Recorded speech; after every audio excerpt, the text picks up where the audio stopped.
Just ahead on Black Issues Forum, Black language has built worlds, from the church pews to the studio mic. So why is it celebrated but in culture but silenced in classrooms?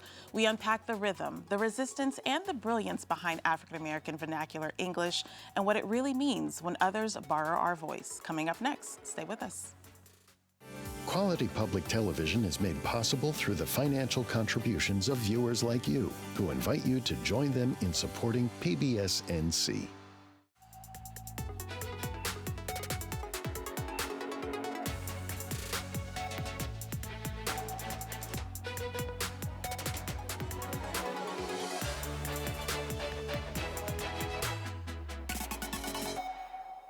Welcome to Black Issues Forum. I'm Kenya Thompson. Language tells us the story of who we are. It shapes how we see ourselves and how the world sees us. Today, we're diving into African American Vernacular English, or AAVE. It's a language form that has built worlds in music, art, and everyday expression, yet it's often misunderstood, misused, or dismissed.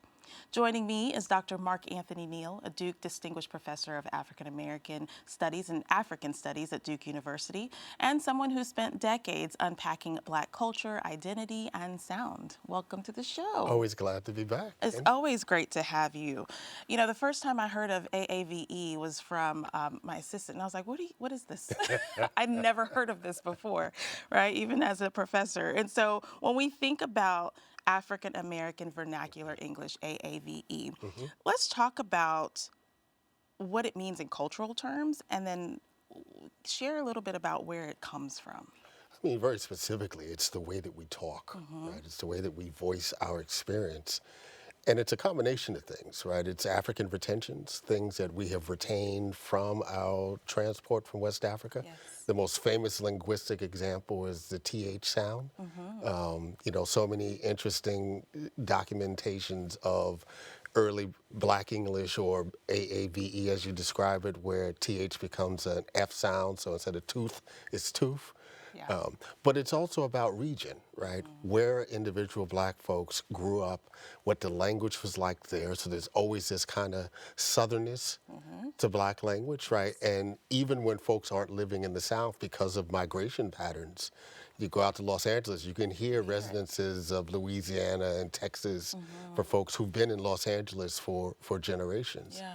The mistake about AAVE is that it represents some sort of cognitive disconnect, that folks who use AAVE aren't smart, that they're not speaking proper English. And to your point, AAVE is governed by its own set of rules that make perfect linguistic sense. Yeah. In the context of AAVE, even if it might sound a little foreign or different, right? The irony is that, you know, what we think of as standard American language, you know, most British, you know, talkers think that Americans, you know, bastardize the language, right? So because American use of English is a vernacular in and of itself. Yes. It reminds me, so I've shared before, I'm Haitian, and our language is Creole. But for the longest time, that was seen as uneducated because it was broken French. However, if you really take a look at it, we were able to formulate language after being stripped of our own tribal tongue, right, to communicate with one another. And so that was that resistance. And that's what's important. Language is a connection to culture. If you lose connection to language, you lose connection to culture. What we call things, how we talk about our experiences, whether it's sitting in the pews of a church or sitting, you know, in a hip hop cipher, or just everyday language in the barbershop or a beauty parlor, our language is connected to those spaces, right? And if we don't understand the value of that language, we don't understand how it's necessary, yes, to be able to talk differently to different audiences, but you still have to connect language to the culture that you come from. I want to pause there because there's a piece that I want to share that speaks to that. Black speech has always had rhythm. It's poetry, performance, and presence. But when that same rhythm is taken out of context and repackaged by others, what's really going on? I want to take a look at this video called Blaccent, published by PBS Digital Studios on the PBS Origins YouTube channel. We're going to share it in its entirety because it really dives into how the so-called Blaccent has become both celebrated and at times exploited in mainstream media. Take a look. Have you ever noticed this phenomenon? I gotta understand that I'm not paying for Rude boy, it's a white boy summer. Bad gal. Kill me, get your ass in here. You gonna roll up to that wedding, you gonna be like, fuck, bitch. I be tripping. Black scent. Black scent is essentially right there in the name. It's a portmanteau of black and accent. So black scent, or what I'm thinking of as vocal blackface, are kind of interchangeable. They're both instances of people who are not black adopting African American English or African American vernacular English. Seems like it's been in show business for decades.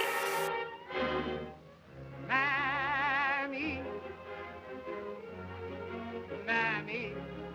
Yeah. So why do people keep using it?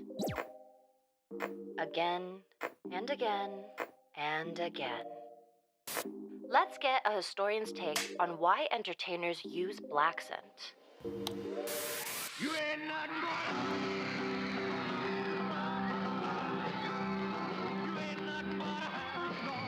Elvis's recording of Hound Dog is super interesting for a couple of reasons. The first is that it is a cover, which is probably news to a lot of folks because a lot of folks think of it as sort of an original Elvis track, but it's actually a cover of Big Mama Thornton, her version of Hound Dog that actually preceded it by a few years. you ain't nothing but a hound.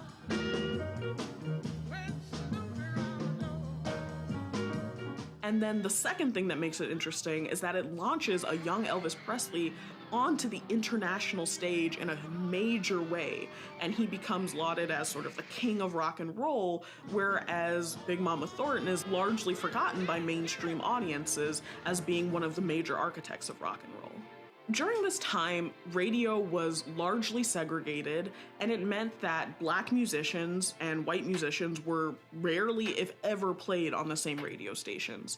So we start to see the first all-black radio stations at the tail end of the 1940s and into the 1950s, and the first black radio station was WDIA in Memphis. The place where the blues began in Memphis, Tennessee. WTIA invites you to join us in asking the man upstairs to smile on us today.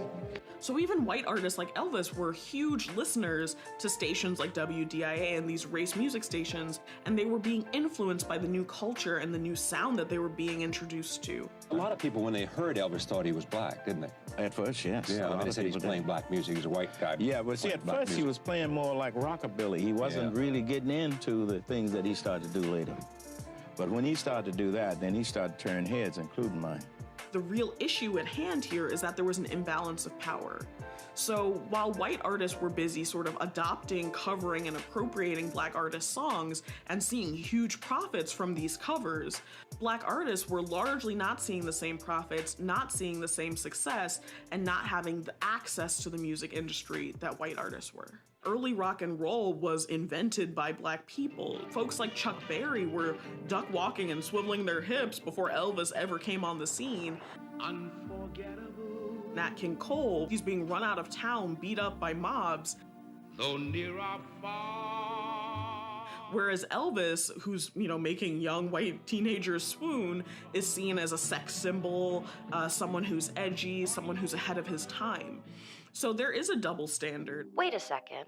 So Elvis sang like black musicians and became the king of rock and roll. But it looks like the trend of white people speaking like black folks started even earlier. One of the earliest examples of vocal blackface was definitely the radio show Amos and Andy. Andy, wake up, wake up. Hello? Ain't answering the telephone. This here. Come in here and wake me up like this. It premiered in 1928, and it was wildly popular and successful. Millions of Americans tuned in 5 nights a week to listen to these two white actors who got their start on the minstrel and vaudeville stages basically perform as black men. There was this sort of racial tension and anxiety caused by the Great Migration, millions of people fleeing from the South in order to escape restrictive laws and racist laws, as well as class tension and anxiety caused by the Great Depression. And so people were looking for ways, particularly white people were looking for ways to reinstate or reaffirm their control on the racial hierarchy of this country. And I think that made the show, Amos and Andy, even more appealing to these audiences. So appealing that they made spin-off movies. The Kingfish is coming over to talk over a big proposition. Cartoons. Even a TV show. Well, boys, it look like I's the big winner. The Amos and Andy show actually led to the first all-black cast of a television show in history, and I think that complicates the ways that we have to look at its legacy. These actors who were on the show were instructed to maintain the black scent and maintain the sort of caricature of the earlier radio program because that's what made it successful, and the producers of the show thought it was more authentic. How do you do there? The queen. By forcing these actors into sort of a narrow role, they were essentially forced to adopt this really stereotypical version of themselves and reflect back to white audiences what they expected more than what was actually authentic to the black experience. Where's that husband of mine? He didn't come home last night, and he left us note saying he was going away to make his fortune and he'd send to me later. In some ways, it gave opportunity to black actors who were looking to express their talents, and in other ways, it perpetuated the violence and the racial stereotyping of the original program. But Professor Bainbridge, this was the 1950s. Surely we've made some progress since Amos and Andy, right? Don't sleep. Don't sleep. Because she might disappear. Saw that? Sweet, right? Yeah. She came back, though. She likes it. The continuing controversy around Awkwafina and her use of black scent has a lot of different moving parts, and it started very early in her career. Make your girl panties cream. Yo, spreads hepatitis C. But she adopts sort of an African-American accent while she's rapping. And then after that, she becomes better known for her acting than her music. But even in television and film, she's still adopting this very particular African-American vernacular English while she's performing. And she's largely performing funny characters, comedic characters. You gonna roll up to that wedding, you gonna be like, fuck, bitch. Seeing her gain success for using black scent was extremely problematic, but I also think she got more critique specifically because she was a woman of color. And I think that people are more likely to hold women of color to a higher standard than they are other groups. But it sounds like a lot of people on the internet speak with a black scent now.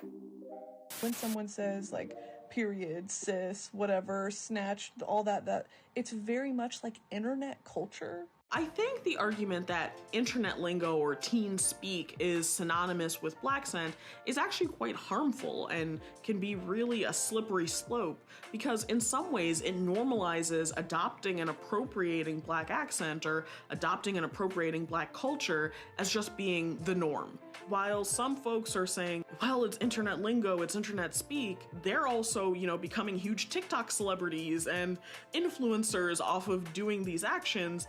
11, 10, 9.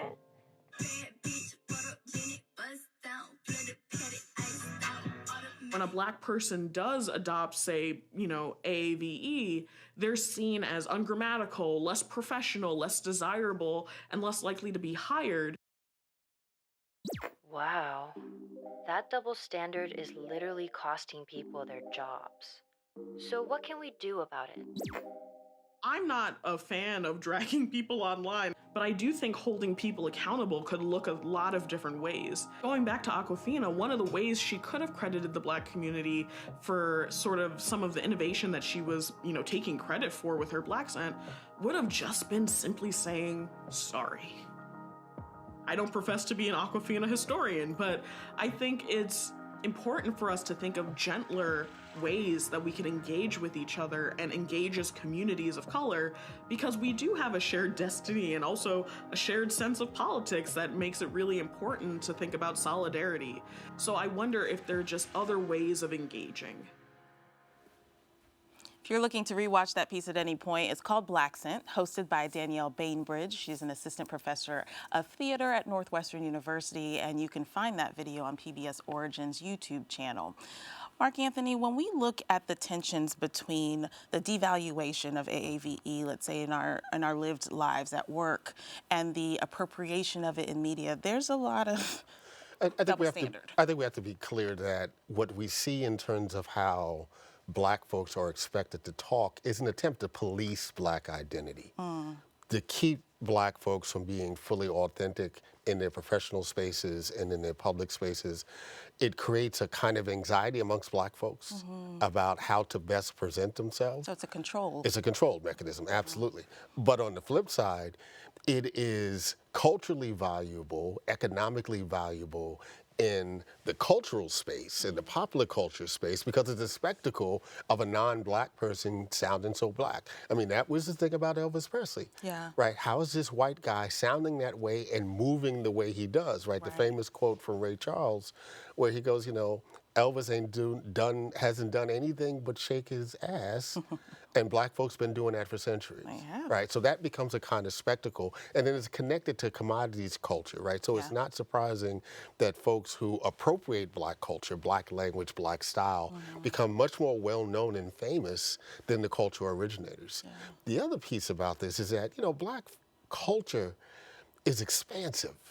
And what happens in these moments is that you take a little slither of language, some small aspect of black life, apply it to all black folks as if there's not a difference between how black folks sound in North Carolina and how black folks sound in New York and black folks, just as 3 examples. And it becomes a weird litmus test that when you have black folks who express themselves in the most diverse ways, it's often white folks who are going, you don't sound black. I was just about to say that. My whole life, I never sounded black enough, right? And I'm like, well, I'm just being Kenya, so how do I sound black enough? And, you know, so often you get this surprised, oh, if we've spoken on the phone and they meet me in person, there's a confusion. There's a confusion, right? And so we find ourselves having to code switch constantly. And I say that attributes deeply to especially women, and she mentioned that in the video, this identity crisis. But yet we see younger folks today taking ownership of that regardless of where they are. I think you've seen for generations now high-level black professionals understanding the value of code switching, right? When they're in their corporate space, their business space, their professional space, they want to make sure there's no misunderstandings about what they represent and what their ideas are, right? They're going to be most legible to their white peers talking the way that their white peers do. But at the same time, when you're black in community, right, and you want to be comfortable, right, and it's also, I think for many black professionals, particularly middle-class black folks who've left, quote-unquote, the hood, it's also a sign of authenticity to be able to go back home and talk the way that you were raised, the way your grandparents talked, the way that your parents talked. Yeah. When I'll take back the Creole example again. Haiti is now taking ownership of this, teaching Creole, actually now having written form of it, and they're taking ownership in the classroom. When we look at AAVE, is that being taught now, or is that being accepted in the classroom? What does that look like? You know, it's complicated because school districts are so different. I was not necessarily a fan, you know, when we used to talk about Ebonics a few years ago. I was not a fan of teaching Ebonics in the classroom. What's the difference? It was really kind of a nice branding term for AAVE. For AAVE.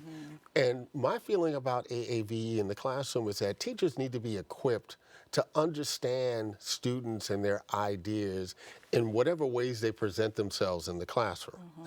Right, that becomes what's most important, right? To be culturally competent enough in the classroom that you can pick up on the different modes of code switching, not just with black students, right? But even white students, right? Who are coming from rural areas, right? Who talk differently than white folks that we might hear on television, right? So for me in the classroom, that's where it's most important, you know, for folks who are being trained as teachers to understand what they're hearing is not a lack of intellect. It's not a lack of capability, right? And I think we most empower young folks to understand the value of code switch. And as you mentioned, you know, there are a lot of young black content creators who understand that dynamic. Yeah. What's lost when we take AAVE out of cultural context? You lose connections to institutions and history. There are certain words that resonate for black folks because it's connected to a time and place. Right, and you have generations of young folks who don't know those words, who don't know those sounds. It disconnects them to that history, right? And that's part of always the ongoing challenge that when you colonize a group of people, right, one of the ways that you disconnect them from land and history is to force them to speak another way. The genius of blackness here in the U.S. were the struggles that those early folks who came over here, forced over here, figured out how to still maintain a connection Right. to home, right, at the same time that they're trying to figure out how to survive in this new place. What about those that argue, we should leave that in the past, just like, the monuments that have been taken down, we don't need to see those anymore? I mean, that's dangerous, right? Because, history repeats itself, right? We're living in a moment now that feels very 1930-ish, right? Yeah. Yeah. When we think about media, film, television, podcasting, how does shaping both white and black perspectives of black speech, how does that shape what we see today in mainstream?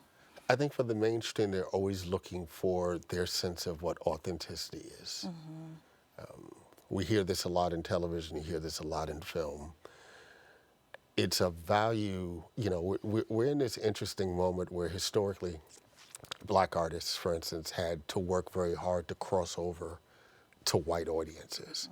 Since the 1990s, and largely because of hip hop, white audiences have crossed over to blackness, right, in ways that have been pretty unprecedented.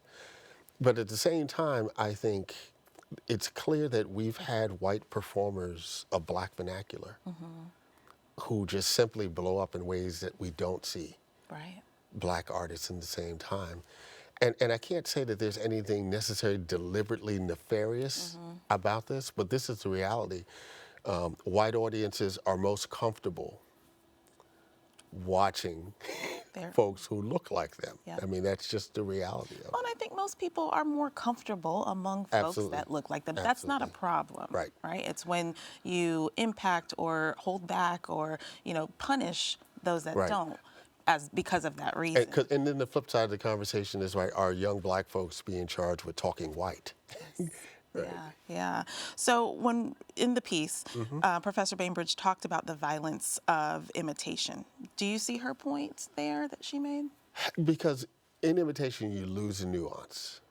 You lose context, right? Black folks aren't just randomly walking around as stereotypes. Using quote-unquote black slang, right? There is a cultural and historical context for the way that we use language.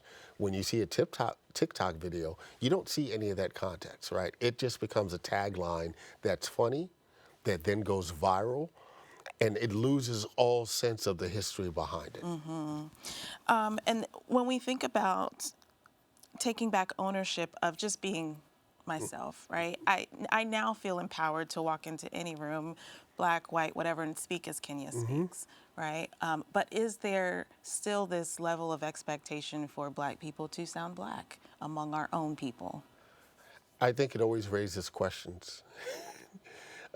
I can remember when Barack Obama first became a national candidate, and there were a lot of questions about his black identity. Obama sounds like Obama sounds, but one of the things I think that's interesting about this discussion is that we're not just talking about language.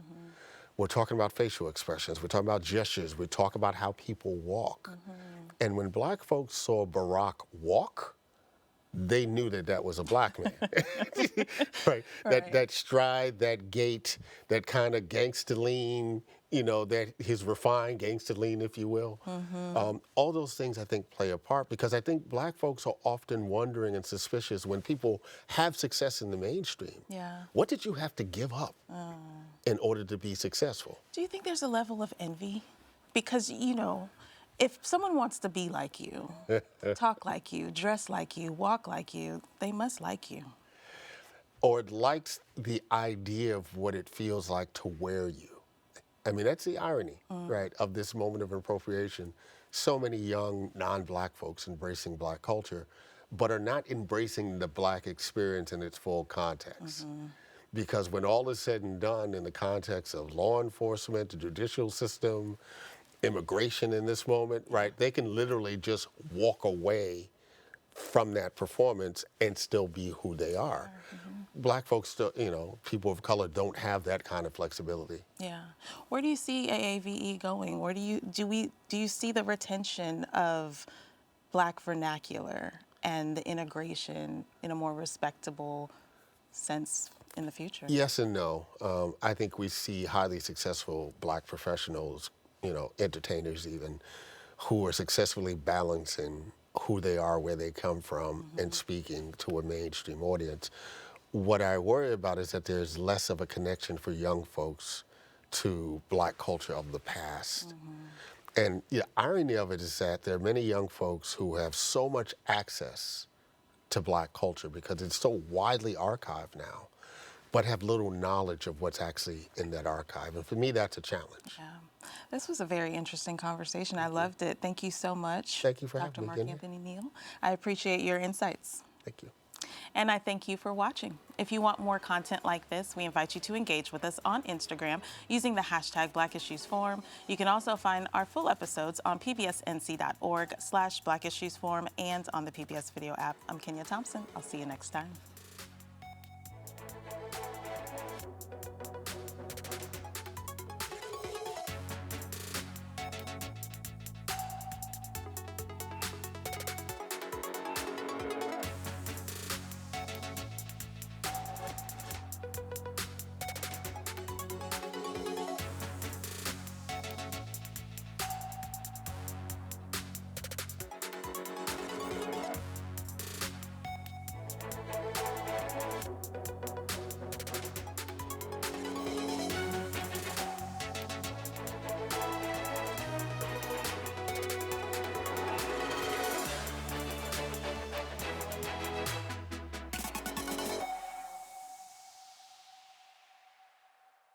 Quality public television is made possible through the financial contributions of viewers like you, who invite you to join them in supporting PBS NC.